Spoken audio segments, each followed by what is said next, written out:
Chemistry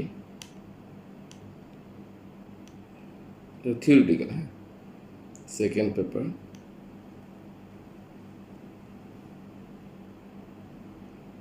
first chapter.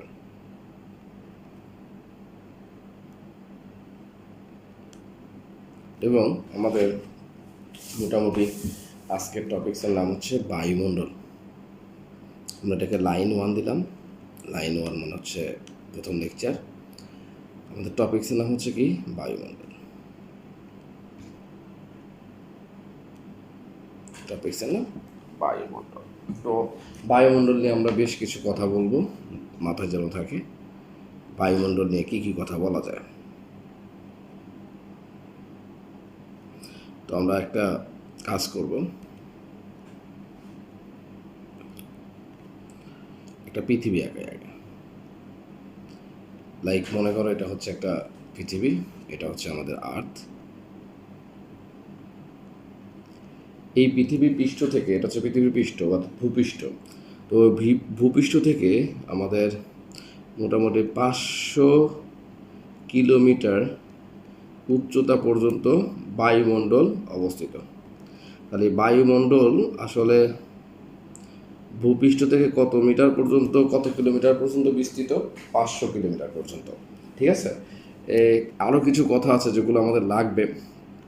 সেটা হচ্ছে যে আমি যদি ভূপৃষ্ঠ থেকে 11 কিলোমিটার পর্যন্ত যাই, 11 কিলোমিটার পর্যন্ত যাই, তাহলে আমি যে এখানে গ্যাস পাবো, এই বায়ুমণ্ডলের ভিতরে আমরা একটা গ্যাস পাবো, সেই গ্যাসের পরিমাণ হবে 75%। তাহলে আমাদের প্রশ্ন আসতে পারে ভূপৃষ্ঠ থেকে 11 কিলোমিটারের মধ্যে গ্যাসের পরিমাণ, বায়ুমণ্ডলে গ্যাসের পরিমাণ কত পার্সেন্ট? 75%। অর্থাৎ প্রশ্ন আসতে পারে ভূপৃষ্ঠ থেকে কত কিলোমিটার উচ্চতার মধ্যে গ্যাস 75% থাকে বায়ুমণ্ডলে? 11 কিলোমিটার। এবং আমরা আর একটা যদি কথা বলি, যে তুমি ভূপৃষ্ঠ থেকে যদি উপরের দিকে ওঠো কত কিলোমিটার পর্যন্ত? 30 কিলোমিটার পর্যন্ত।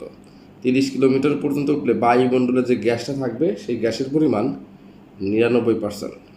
এবং খুবই ইম্পর্টেন্ট কথা, খুবই ইম্পর্টেন্ট কথা, মানে একটা হাই ভোল্টেজ কথা, এগুলো মাথায় রাখতে হবে যে ভূপৃষ্ঠ থেকে আমাদের হচ্ছে 11 কিলোমিটার পর্যন্ত 75% গ্যাস, এবং আমাদের হচ্ছে ভূপৃষ্ঠ থেকে 30 কিলোমিটার উচ্চতায় হচ্ছে গ্যাস থাকে 99%। এবং আর একটা ইম্পর্টেন্ট লাইন হচ্ছে আমাদের বায়ুমণ্ডল কত মিটার পর্যন্ত বিস্তৃত? 500 কিলোমিটার পর্যন্ত বিস্তৃত। তবে আর একটা নোট হিসেবে আমরা একটা নোট লিখতে পারি, সেই নোটটা হচ্ছে আমাদের যে বায়ুমণ্ডলে গ্যাস আছে তার আসলে ভর কত। তাহলে এগুলো সব মনে রাখতে হবে এমসিকিউর জন্য। এটা হচ্ছে এমসিকিউ বেস ক্লাস, হ্যাঁ। তাহলে আমরা বলে মনে রাখবো যে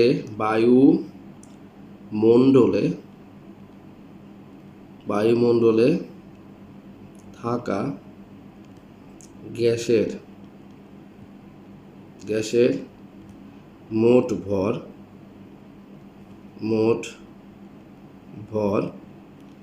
5 × 10⁸ কেজি। তো কেজিতে না থেকে টন থাকতে পারে, তুমি মনে রাখবা 1 টন বা 1 মেট্রিক টন মানে হচ্ছে 1000 কেজি। তার মানে আমরা এটার থেকে একটা জিনিস বুঝতে পারি, টন থেকে যদি কেজি বানাই তাহলে গুণ করতে হয়, আর কেজি থেকে টন বানাতে চাইলে ভাগ করতে হয়। তাহলে আমি এখন যেহেতু কেজি থেকে টন বানাবো, তাহলে 1000 দ্বারা ভাগ করবো, তবে 3টা শূন্য কমে যাবে, তার মানে 5 × 10⁻15 থাকতে পারে। তাহলে বায়ুমণ্ডলে মোট গ্যাসীয় পদার্থের মোট ভর হচ্ছে 5 × 10⁻18 কেজি, আর 5 × 10⁻15 মনে রাখতে হবে, 15 টন, এগুলো মনে রাখতেই হবে। ওকে, তো এখন আমাদের জানা লাগবে আসলে বায়ুমণ্ডলের আর একটা নোট আছে, নোটটা একটু বলি মনোযোগ দিয়া, নোটটা শুনবা, নোটটা ইম্পর্টেন্ট, নোটটা ইম্পর্টেন্ট নোট। কী নোট আমি বলতেছি? নোটটা হচ্ছে যে আমাদের বর্তমানে পৃথিবীর গড় তাপমাত্রা কত। বর্তমানে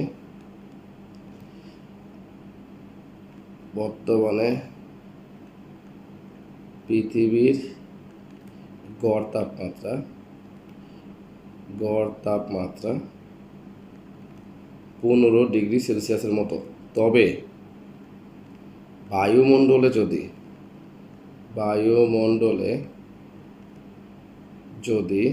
বা বক্সের মধ্যে আটে নাই, তোমরা বক্সের মধ্যে লিখে নিবা, যদি carbon die oxide mercury plus পানি না থাকতো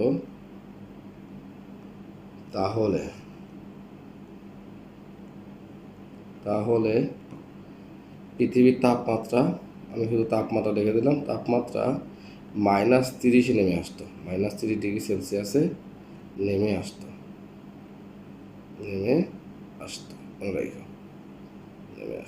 ওকে। তো আসো এবার আমরা বায়ুমণ্ডলের কতগুলো স্তর আছে, কি আসে বিষয়, এই সবগুলো নিয়ে এখন কথা বলবো। হ্যাঁ, এটা হচ্ছে পৃথিবী। আচ্ছা, এই পৃথিবী থেকে আমি মোটামুটি একটা নির্দিষ্ট উচ্চতায় উঠলাম, ওটা শেষ, তাই না? তো আমি কতগুলো মার্ক করব সুন্দর করে, সেটা হচ্ছে বায়ুমণ্ডলের 4টি স্তরে ভাগ করা যায়। তো আমি একটু 4টে স্তরটা মার্ক করে দিচ্ছি। বায়ুমণ্ডলে 4টে স্তর আছে। ওকে, এরপরেও আরও স্তর আছে, একটু বলতেছি। তো বায়ুমণ্ডলে আসলে 4টা স্তর আছে। প্রথম স্তরের নাম হচ্ছে ট্রোপোস্ফিয়ার। তাহলে এটা হচ্ছে আমাদের ফার্স্ট, এক মিনিট, এটা হচ্ছে আমাদের প্রথম স্তর, সেকেন্ড স্তর, থার্ড স্তর এবং আমাদের ফোর্থ স্তর। বেসিক আমাদের স্তর হচ্ছে 4টা। তো প্রথম স্তরের নাম হচ্ছে, আমি আরেকটু মার্ক করব, কারণ হচ্ছে যে আমি এটা বোঝানোর জন্য মার্ক করব, সেটা হচ্ছে যে লক্ষ্য করো যে আমি এইটুকু কথা বলবো শুধুমাত্র ট্রোপোমণ্ডল নিয়ে, বলে দিচ্ছি। আমি এইটুকু কথা বলবো হচ্ছে দ্বিতীয় স্তর নিয়ে। আমি এইটুকু কথা বলবো হচ্ছে থার্ড স্তর নিয়ে। আর এইটুকু কথা বলবো হচ্ছে ফোর্থ স্তর নিয়ে। ওকে, ফাইন। তো আমাদের প্রথম যে স্তর, এই স্তরের নাম হচ্ছে ট্রোপোস্ফিয়ার বা ট্রোপোমণ্ডল। ট্রোপোস্ফিয়ার। আর পৃথিবীর পৃষ্ঠ থেকে এই ট্রোপোস্ফিয়ার এর উচ্চতা হচ্ছে 15 কিলোমিটার, মানে 0 থেকে শুরু করে উপরের দিকে 15 কিলোমিটার।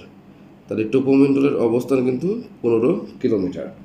এবং এই ট্রোপোমণ্ডলের তাপমাত্রা কিন্তু থাকে -55°C। যদি একে আমি কেলভিন করি তাহলে হবে সেটা 218 কেলভিন। তো আমি কেলভিন করবো কীভাবে? এই যে ডিগ্রি সেলসিয়াসকে 273 যারা যদি যোগ করো তাহলে হবে 218 কেলভিন। ওকে, তাহলে -55°C, এটা মানে হচ্ছে 218 কেলভিন। দুইটা হিসাবই মনে রাখো, মনোযোগ দেওয়া। ওকে, আসো এবার, এটা কিন্তু 55, মানে 55। ওকে, এটা কিন্তু 65 না। এবার আরও কিছু কথা আছে। তো এই ট্রোপোমণ্ডলে সবসময় হচ্ছে আমাদের কুয়াশা পড়ে,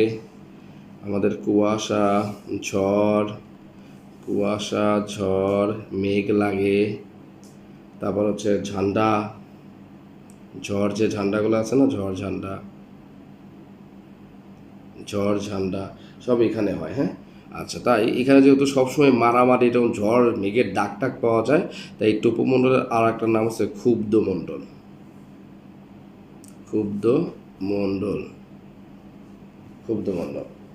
ওকে, তো আর একটা যে ব্যাপার আছে, এই ট্রোপোমণ্ডল দিয়েই কিন্তু আমাদের বিমান চলে। হ্যাঁ, সাধারণ বিমান যেগুলো আছে আসলে এই দিক দিয়ে চলে, মনোযোগ দিয়ে রাখতে হবে। তো ট্রোপোমণ্ডলের উপরে যে মণ্ডলটা আছে তার নাম হচ্ছে স্ট্র্যাটোস্ফিয়ার বা স্ট্র্যাটোমণ্ডল। স্ট্র্যাটোস্ফিয়ার, আমি সবগুলো লিখে আসি। তার উপরেরটার নাম হচ্ছে আমাদের মেসোস্ফিয়ার বা মেসোস্ফিয়ার। তার উপরেরটার নাম হচ্ছে আমাদের থার্মোস্ফিয়ার। এই থার্মোস্ফিয়ারের একটা নাম হচ্ছে আয়োনোস্ফিয়ার।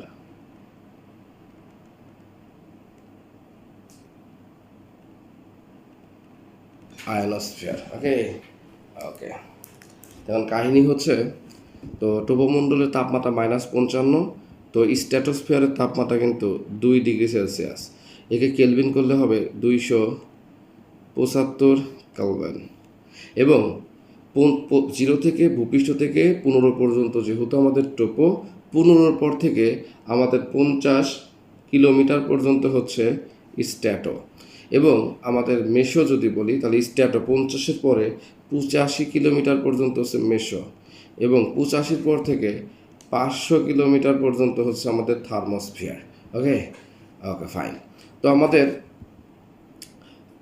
মেসোস্ফিয়ারের তাপমাত্রা হচ্ছে -93 ডিগ্রি সেলসিয়াস। আর থার্মোস্ফিয়ারে 93 ডিগ্রি সেলসিয়াসকে তুমি চাইলে কেলভিন করতে পারো, সেটা হবে 180 কেলভিন। আর এটা হচ্ছে 1727 ডিগ্রি সেলসিয়াস বা 2000 কেলভিন। মনে জানা থাকে। তো এখানে বেশ কিছু আমরা স্টেজ বলে দিলাম, আরও কিছু কথা আছে যেগুলো মনে রাখতে হবে। সেটা হচ্ছে যে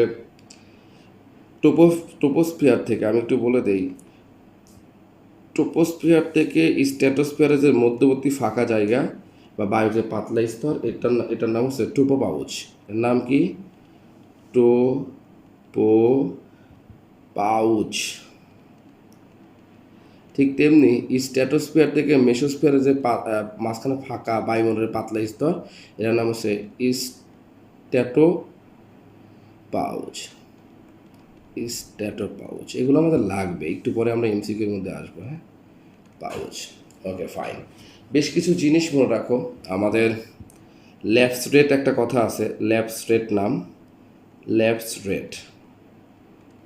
দেখো আমাদের কিন্তু এটা হচ্ছে পৃথিবীর পৃষ্ঠ, যেখানে 0 কিলোমিটার ছিল, তো উপরের দিকে তাপমাত্রা বাড়তেছে। দেখো এই যে 0 থেকে 15 যাচ্ছে, তাপমাত্রা কমে যাচ্ছে, কারণ ভূপৃষ্ঠের তাপমাত্রা তো এখন বর্তমান পৃথিবীর তাপমাত্রা 15 ডিগ্রি সেলসিয়াস। তারপর আবার যখন উচ্চতা বাড়তেছে দেখতেছি আবার -55 থেকে 2 হয়েছে, মানে বাড়ছে। আবার যখন আরও উচ্চতা উঠতেছে আবার দেখতেছি যে ছিল +2 হয়ে গেল -93, মানে কমে গেল। তাহলে এই জায়গায় তাপমাত্রা কিন্তু কমে যাচ্ছে, কারণ ভূপৃষ্ঠ থেকে উপরে উঠতেছে মানে -55 কমে যাচ্ছে, আবার -55 থেকে 2 মানে এখানে আবার বেড়ে যাচ্ছে, আবার এই +2 থেকে আবার -93 এখানে আরও কমে যাচ্ছে, তারপর আবার -93 থেকে একবারে বেড়ে গেল 1727, এখানেও বেড়ে যাচ্ছে। ল্যাপস রেট ব্যাপারটা হচ্ছে এই উচ্চতা বৃদ্ধির সাথে সাথে আমরা দেখতেছি তাপমাত্রা নয় বাড়তেছে, আর তা না হলে তাপমাত্রা কি হচ্ছে? কমে যাচ্ছে। নয় তাপমাত্রা বাড়তেছে, নয় তাপমাত্রা কি হচ্ছে? কমে যাচ্ছে। যদি উচ্চতা বাড়ার সাথে সাথে তাপমাত্রা বাড়ে একে বলা হয় নেগেটিভ ল্যাপস রেট, আর যদি উচ্চতা বাড়ার সাথে সাথে তাপমাত্রা কমে একে বলা হয় পজিটিভ ল্যাপস রেট। তাহলে এখন যদি প্রশ্ন করা হয় তাহলে ট্রোপোস্ফিয়ারে কি হয়, পজিটিভ ল্যাপস রেট নাকি আমাদের নেগেটিভ ল্যাপস রেট? তো আমরা দেখলাম যে 0 কিলোমিটার থেকে আমরা উপরে উঠতেছি, তো তাপমাত্রা কমে যাচ্ছে, তার মানে এখানে হবে হচ্ছে পজিটিভ ল্যাপস রেট। তারপর আবার 15 থেকে আস্তে আস্তে 50 পর্যন্ত উঠতেছি, -55 থেকে পজিটিভ, মানে তাপমাত্রা আবার বাড়তেছে। তো উচ্চতা বাড়ার সাথে সাথে তাপমাত্রা যদি বাড়ে তাহলে এটাকে বলা হয় নেগেটিভ ল্যাপস রেট। আবার দেখো এইখানে আবার ছিল 2 থেকে, অর্থাৎ 50 থেকে যখন 85 দিকে উঠতেছি তখন 2 থেকে -93, মানে তাপমাত্রা কমে যাচ্ছে, কমে গেলে কি হয়? Positive lapse rate. তারপরে আবার দেখো 85 থেকে 500 দিকে যাচ্ছি, -93 থেকে 1727 বেড়ে গেল, তাহলে এটাকে বলা হয় নেগেটিভ ল্যাপস রেট। ওকে, বুঝতে পারছি নিশ্চয়ই? Okay fine. এবার শুনে নাও আরও বেশ কিছু কথা। ট্রোপোস্ফিয়ারের কথা বলি। এটাকে বেশ কিছু নাম দেওয়া যেতে পারে। এটাকে বলা হয় শান্তমণ্ডল। এটা একটা নাম কি? তাহলে আমাদের স্ট্র্যাটোস্ফিয়ারের ডাক নাম হতে পারে শান্তমণ্ডল। মানে এখানে ঝড়ঝাটা কিছু হয় না, তাই এই শান্তমণ্ডলে জেট বিমান চলে। কি চলে? জেট বেইমান, মানে বিমান। Okay fine. এখানে বেশ কিছু কথা আছে যে আমাদের যে স্ট্র্যাটোস্ফিয়ারে আসলে অক্সিজেন দ্বারা ওজোন স্তর O3 স্তর তৈরি হয়। তার মানে আমাদের যদি বলে ওজোন স্তর কোথায় অবস্থিত? স্ট্র্যাটোস্ফিয়ারে। কী দ্বারা তৈরি হয়? অক্সিজেন থেকে। তো অক্সিজেন থেকে ওজোন স্তর তৈরি হয় জন্য এই স্ট্র্যাটোস্ফিয়ারে তাপমাত্রা বাড়ে। তাহলে তাপমাত্রা বাড়ার কারণ কি? কারণ ছিল হচ্ছে -55, ট্রোপোস্ফিয়ারে একটু উপরে উঠে স্ট্র্যাটোস্ফিয়ারে তাপমাত্রা বাইরে গেছে -55 থেকে 2। এটা বাড়ার কারণ, তাপমাত্রা বৃদ্ধির কারণ হচ্ছে অক্সিজেন দ্বারা ওজোন স্তর তৈরি হয়। দ্যাটস ইট, এতটুকু মনে রাখো। তাহলে ওজোন স্তর কোথায় তৈরি হয়? স্ট্র্যাটোস্ফিয়ার। ওজোন স্তর কী করে? ওজোন স্তর হচ্ছে পৃথিবীর ছাতা, ঠিক আছে? সূর্যের ক্ষতিকারক রশ্মিকে অর্থাৎ ইউভি রশ্মিকে শোষণ করে। ওকে, ফাইন। এবার যেহেতু ওজোন স্তরটা স্ট্র্যাটোস্ফিয়ারে থাকে, তো প্রশ্ন ঘুরাই দিতে পারে, তাহলে পৃথিবীর পৃষ্ঠ থেকে আমাদের প্রশ্ন ঘুরাইতেই পারে যে পৃথিবীর পৃষ্ঠ থেকে ওজোন স্তর কত উচ্চতায় পাওয়া যায়। তাহলে পৃথিবীর পৃষ্ঠ থেকে অর্থাৎ পৃথিবীর পৃষ্ঠ থেকে ওজোন স্তর পাওয়া যাবে কত? ওজোন স্তর পাওয়া যাবে কিন্তু যেহেতু এটা স্ট্র্যাটোস্ফিয়ারে পড়ছে, তার মানে 16 থেকে শুরু করে 50-এর মধ্যে। তো আমাদের বইতে লেখা আছে 20 থেকে 40 কিলোমিটারের মধ্যে, যা কিনা কিন্তু আমার স্ট্র্যাটোস্ফিয়ারেই পড়তেছে, তাই না? তাহলে পৃথিবীর পৃষ্ঠ থেকে কত কিলোমিটার উচ্চতায় আসলে আমি ওজোন স্তর পাবো? 20 থেকে 40 কিলোমিটার উপরে। ওকে, ফাইন, মনে যেন থাকে। ওকে, এবার আসো আমরা মোটামুটি মেসোস্ফিয়ারে চলে যাই। এই মেসোস্ফিয়ারের তাপমাত্রা সবচেয়ে কম। তাই কোন মণ্ডলে বা বায়ুমণ্ডলের কোন স্তরে তাপমাত্রা সবচেয়ে কম? মেসোস্ফিয়ার। কত? -93। তাহলে এটাকে সবচেয়ে বলা হয় ঠান্ডা মণ্ডল বা শীতল মণ্ডল। শীতল মণ্ডল কোনটা? মেসোস্ফিয়ার, মনে যেন থাকে। ওকে ওকে তারপরে আসো, এবার হচ্ছে আমাদের থার্মোস্ফিয়ার নিয়ে বেশ কিছু কথা নাই, মোটামুটি এগুলো দিয়েই হবে। থার্মোস্ফিয়ারের ঠিক একটু উপরে, যেহেতু মাথার উপরে সূর্য আছে, তার মানে থার্মোস্ফিয়ারের একটু উপরে আমাদের একটা আছে, তার নাম হচ্ছে এক্সোস্ফিয়ার।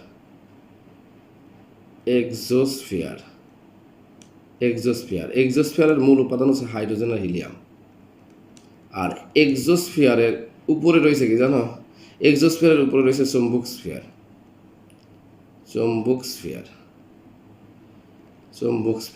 জাস্ট এতটুকু মনে রাখলেই হয়ে যাবে। এই যে আমরা প্রথম 3টে স্তর পাইলাম না, ট্রোপোস্ফিয়ার, মেসোস্ফিয়ার, তোমরা খাতায় সুন্দর করে তুইলো। এই 3টা স্তরকে আমরা একটা স্থায়ী নাম দিতে পারি। একটা হচ্ছে হোমোস্ফিয়ার। তাহলে হোমোস্ফিয়ারের অন্তর্ভুক্ত কোনগুলা? হোমোস্ফিয়ারের অন্তর্ভুক্ত হচ্ছে 3টা, টোপো, স্ট্যাটো, মেসো। আর আয়নোস্ফিয়ার হচ্ছে কোন স্তরের অন্তর্ভুক্ত? হেটারোস্ফিয়ার।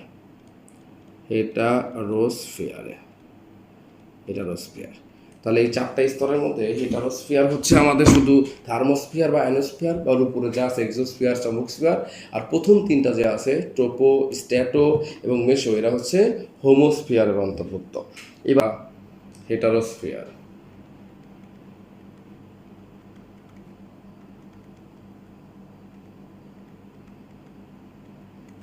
আমি তোমাকে বেশ কিছু কথা বলে দিই তার আগে উপরের দিকে।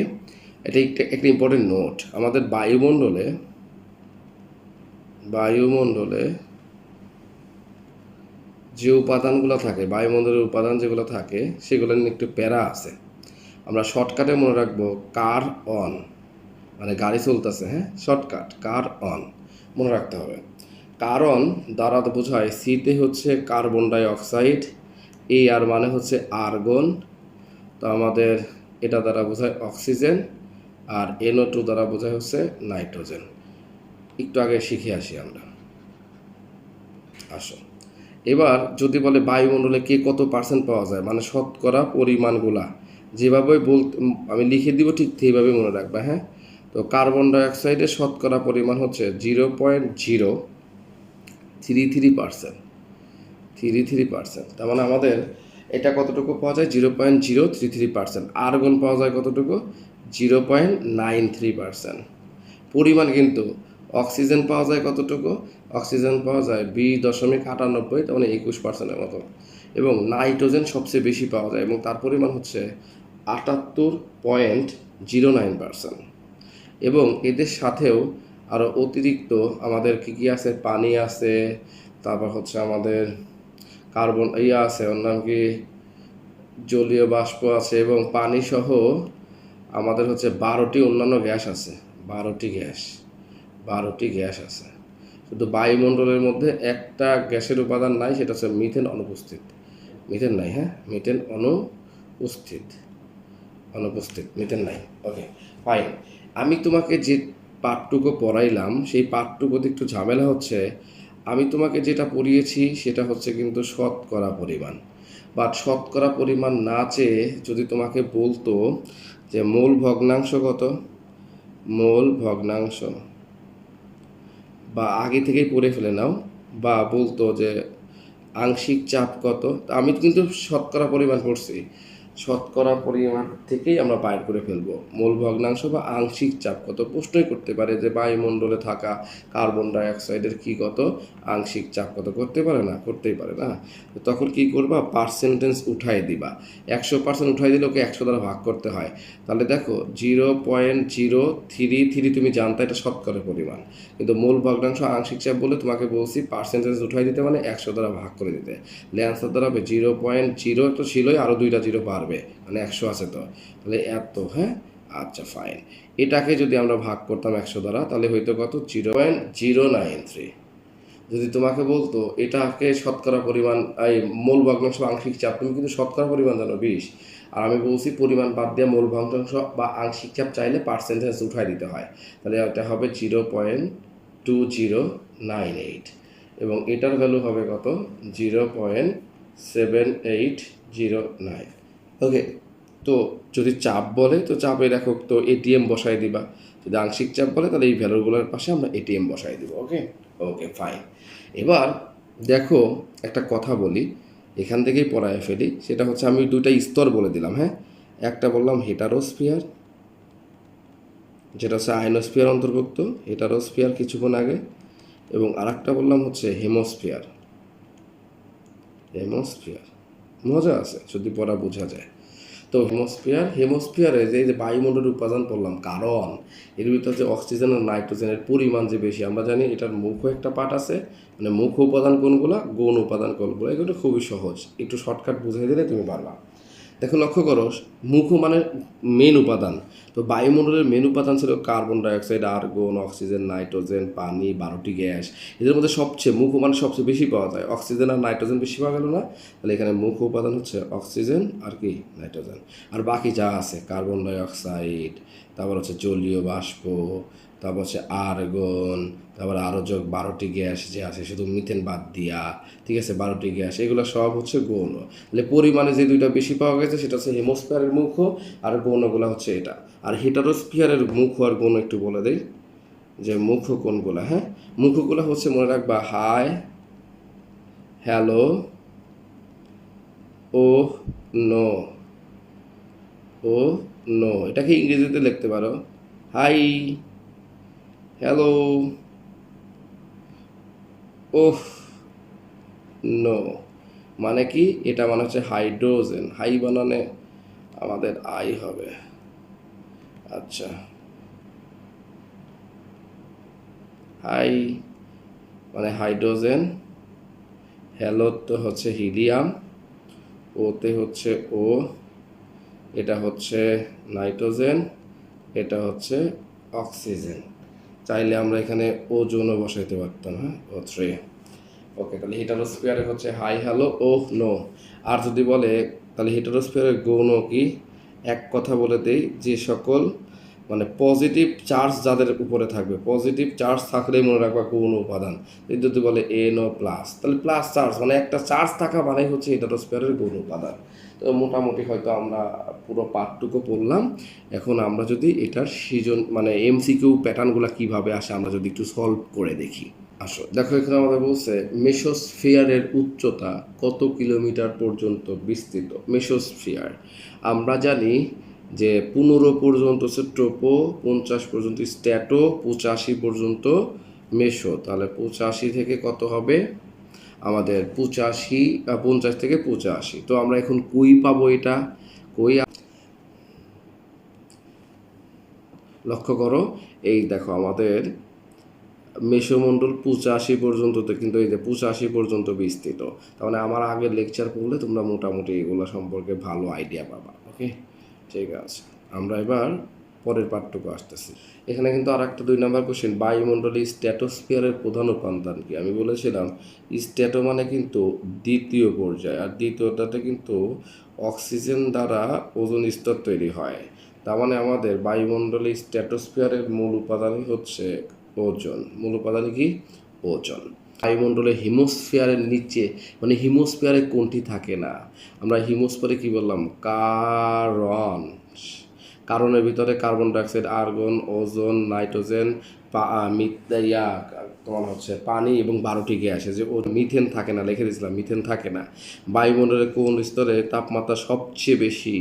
আমরা জানি এটার হচ্ছে -55 ডিগ্রি সেলসিয়াস, স্ট্র্যাটোস্ফিয়ারে 2 ডিগ্রি সেলসিয়াস, থার্মোস্ফিয়ারে 1727 ডিগ্রি সেলসিয়াস এবং মেসোস্ফিয়ারে -93 ডিগ্রি সেলসিয়াস। তার মানে থার্মোস্ফিয়ারের তাপমাত্রা সবচেয়ে বেশি। ওকে, যে বায়ুমণ্ডলের শীতলতম অঞ্চল কোনটা? দেখো তুমি লক্ষ্য করো, মেসোস্ফিয়ারে -93 ডিগ্রি সেলসিয়াস, ট্রোপোস্ফিয়ারে হচ্ছে -55 ডিগ্রি সেলসিয়াস, আমাদের স্ট্র্যাটোস্ফিয়ারে 2 ডিগ্রি সেলসিয়াস, আর আয়নোস্ফিয়ারে হচ্ছে 1727 ডিগ্রি সেলসিয়াস। তাহলে সবচেয়ে ঠান্ডা কত? মাইনাস মানে ঠান্ডা, তাহলে মেসোস্ফিয়ার। ওজোন স্তর বায়ুমণ্ডলের কোন অঞ্চলে? ওজোন স্তর মানে O3 কিন্তু স্ট্র্যাটোস্ফিয়ারে থাকে। হ্যাঁ, বায়ুমণ্ডলের কোন অঞ্চলে ঝড়ঝান্ডা ঘটে? ওই যে প্রথম যেটা ট্রোপোমণ্ডলে ঝড়ঝান্ডা ঘটে, এখানে সাধারণ বিমান চলে, কুয়াশা পড়ে, ঘূর্ণিঝড়ের উৎপত্তি হয়। ওকে, মনে যেন থাকে। কোনো স্থানে আবহাওয়ার জলবায়ু নিয়ন্ত্রণ করে আসলে কোনটি? মানে কোনো একটা জায়গায় যে আবহাওয়া আর জলবায়ু পুরোটাই নিয়ন্ত্রণ করে কিন্তু ট্রোপোস্ফিয়ার। কারণ আমাদের ঝড় ঝান্ডা যা হবে তা কিন্তু সব ট্রোপোস্ফিয়ার থেকে আসবে। সব কি থেকে আসছে? বায়ুমণ্ডলের স্ট্র্যাটোস্ফিয়ার এর ট্রোপোমণ্ডল ঠিক উপরে, মানে স্ট্র্যাটোমণ্ডলের স্তর ঠিক ট্রোপোমণ্ডলের উপরে। ওকে, এতে প্রধানত O3 থাকে। এর প্রেক্ষিতে ট্রোপোমণ্ডলের কোন বৈশিষ্ট্যটি প্রযোজ্য? আমরা জানি অবশ্যই যেহেতু O3 থাকে, তাহলে O3 কিন্তু সূর্য থেকে আসা ইউভিকে শোষণ করে। তাহলে খ নাম্বারটা, সূর্য থেকে আসা ইউভিকে শোষণ করে। কোন গ্যাসটি বাতাসে সবচেয়ে বেশি পরিমাণ থাকে? অবশ্যই জানি অক্সিজেনের পরিমাণ হচ্ছে আমাদের 20.98%, হাইড্রোজেনের পরিমাণ তো হিসাব নিকাশের বাইরে, কার্বন ডাইঅক্সাইড থাকে 0.033%, নাইট্রোজেন থাকে 78.09%, অর্থাৎ নাইট্রোজেনের পরিমাণে বায়ুমণ্ডলে সবচেয়ে বেশি। ওকে, এবার দেখো 11 নাম্বার, ওজোন স্তর ক্ষয়ের জন্য আসলে দায়ী কি? ওজোন স্তর ক্ষয় করে হচ্ছে সিএফসি মানে কি জানো? ক্লোরো মানে ক্লোরিন থাকবে, এফতে ফ্লোরিন, আর সিতে হচ্ছে কার্বন। তার মানে কার্বন, ফ্লোরিন আর ক্লোরিন থাকবে। তখন পারফেক্ট একটা চয়েস কিন্তু খ। কার্বন আছে, ক্লোরিন আছে, ফ্লোরিন আছে। ওকে, বায়ুমণ্ডল নাইট্রোজেনের আংশিক চাপ কত? আমি বলেছিলাম না যে তোমাকে চাইবে হচ্ছে পার্সেন্টেজ, তুমি জানো 78%, কিন্তু চাইছে আংশিক চাপ বা মূল ভগ্নাংশ যদি চাইছো তাহলে পার্সেন্টেজ উঠাই দেওয়া লাগতো। পার্সেন্টেজ আমি উঠাই দিব কেমনে কইরা? পার্সেন্টেজ উঠাই দিব যদি ওকে 100 দ্বারা ভাগ করি, তার মানে 0.78, এবং এককটা কিসে আসবে বলো তো? এটিএমে। খ নাম্বার, ইট ইস মানে স্ট্র্যাটোস্ফিয়ারের বিস্তার কত কিলোমিটার? স্ট্র্যাটোস্ফিয়ার বিষয়টা কি? 2 নাম্বার না, 2 নাম্বার হচ্ছে 15 থেকে 50 কিলোমিটার পর্যন্ত, আর 1 থেকে 15 হচ্ছে ট্রোপোমণ্ডল। জেট বিমান চলাচল করে অবশ্যই শান্ত মণ্ডলে। শান্ত মণ্ডল কোনটা?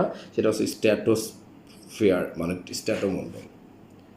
স্ট্র্যাটোস্ফিয়ার অঞ্চলে উষ্ণতার কারণ কি? এই যে বলেছিলাম না, স্ট্র্যাটোস্ফিয়ারে ওজোন দ্বারা অক্সিজেন দ্বারা ওজোন স্তর তৈরি হয়, যার কারণে অক্সিজেন মানেই পুরালে তাপমাত্রা উৎপন্ন হয়, যার কারণে উষ্ণতা বাড়ে। তাই আমাদের হবে অক্সিজেন দ্বারা ওজোন গঠন।